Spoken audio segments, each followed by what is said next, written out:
We met really over the issue of harmonization, which was started on some time back, but along the way the harmonization has not gone on very well, and it has occasioned some misunderstanding in the staff and the management, between staff and management, particularly of Makerere University.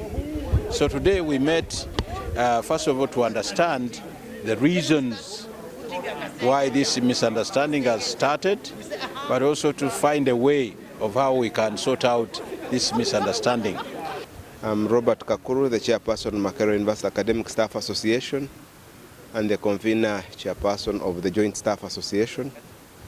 Today we have had a meeting with the Minister of Public Service. We have had a number of issues discussed, but we have not arrived at a concrete position. The meeting has been adjourned to Tuesday next week at 10, same venue, and we believe that on Tuesday we shall arrive at a concrete position. They have requested us to present a request for members to suspend the industrial action, and we shall present it. It's the members to decide. As leaders, we never called the industrial action. It's the members who sat and resolved, and we believe that members will look at the prevailing situation and they decide whether to continue on strike or not. I'm Betama Jackson, and I work in Chambo University, and I'm the chairperson of PUNSEV, Public University's Non-Teaching Staff Executives Forum.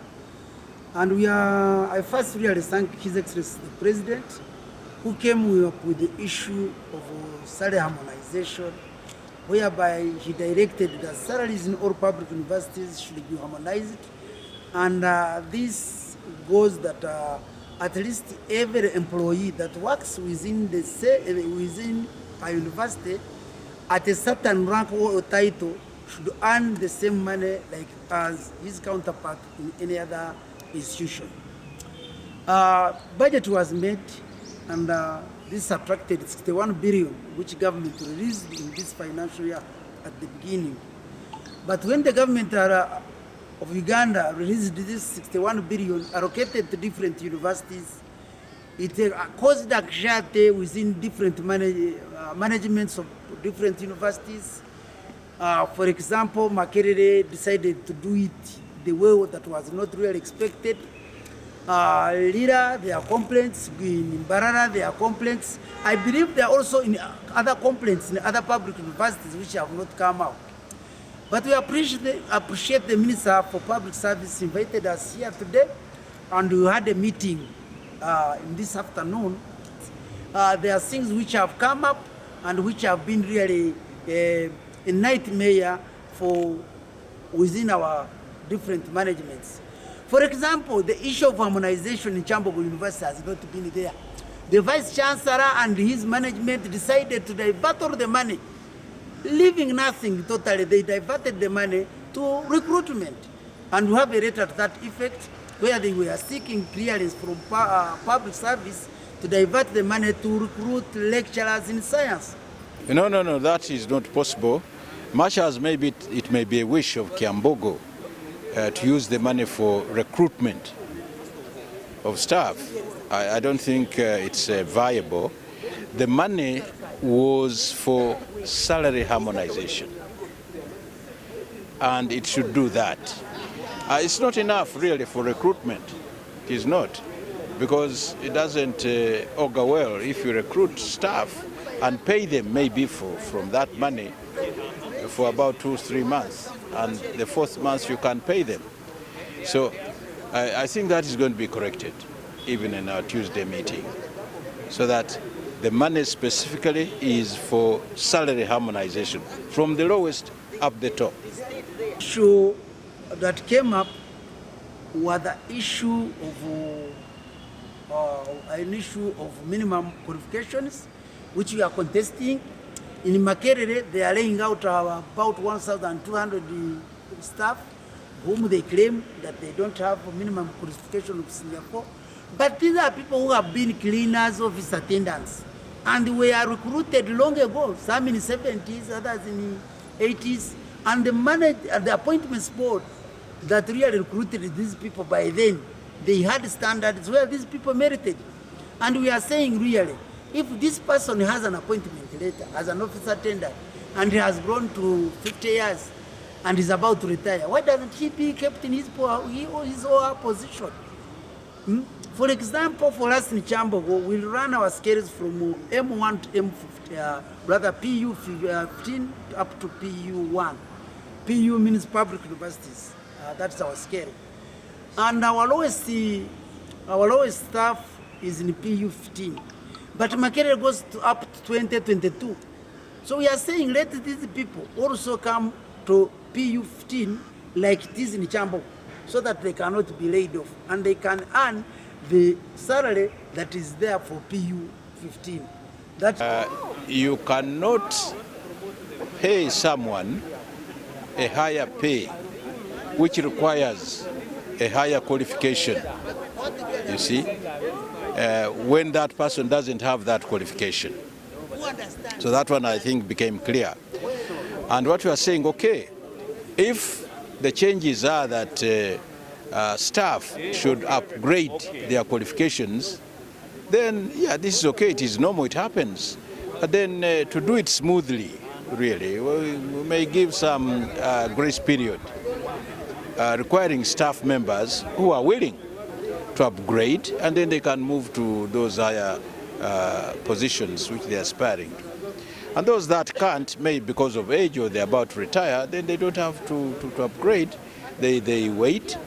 They have maybe 2-3 years to go to retirement. They wait until they retire and they go. And then there can be fresh recruitment for staff with those required higher qualifications. But we are saying in all this process, there should be a human face, and that staff should not be harassed as such, but staff should be assisted, and their tenure should not be threatened at all. They should be able to be properly motivated to make sure that the changes that are taking place, either they partake of them or the changes do not leave them disadvantaged. Chambogo was given 6 billion, and it is unfortunate that Professor Katunguka, who is our Vice Chancellor, together with the University Secretary, Mr. Katongole, are insisting that they will use this money for recruitment. And they have even sought for clearance from Public Service, and here we have the letter. Here there is a letter where they are seeking for clearance, and really this is unattainable. The letter is here. It was written on 25th of April 2024. On my fateful day of 16th of June, I went to meet the management over this issue, over this letter. But what they did, they called police, 21 policemen, who rounded me up, put me on the scarves, and sprayed me with paper. I lost part of I lost its sight, and I was admitted in Mengo for 2 weeks. For 2 weeks. They put me on the handcuffs and put me into a police cell for the whole day. So it is really becoming exasperated, and we feel really universities should not really find that this money which has come should really divide us. Today, top managers no longer want to talk to us. They are threatening, using a lot of threats. I will isolate you and crush you. I have power, influence, and authority. Those words really, they are not palatable. There is something which people need to know. You cannot keep the staff that are demotivated because they can do anything with you within the institution. So let us have respect for each other. That's my prayer number one. Let us have respect for each other. Let us use dialogue. Let us dialogue and agree on what is the purpose of this money, so that we make it, we achieve it, and the workers can be happy. And work in progress. And they were proposing that we should have an ad hoc committee which should sit by Tuesday to solve this impasse. But we are appealing to other universities with similar problems, please, to come up And as I talk also, Chambok is threatening to end the strike of Makerere.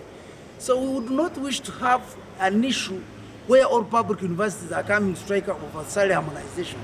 We are appealing to all vice chancellors and their top management to make sure that this money is for harmonization. Let them do the work to harmonize the staff salaries. And really, it is a great shame to find that the government released this money meant for salary harmonization, but people have now come up with different parameters. Every university is coming with its own parameter, and yet there are guidelines. There are guidelines from public service, but most management in different universities are trying to look for this money to use to recruit relatives and promote maybe their colleagues whom they feel they are supporting them. But we are saying, let there be impartiality. We don't want really people to build other parameters other than those that were adopted by public service. And we believe before this money was released, there was a lot of peace in these universities. So let us maintain the peace. Let us give money to people who are beneficiaries.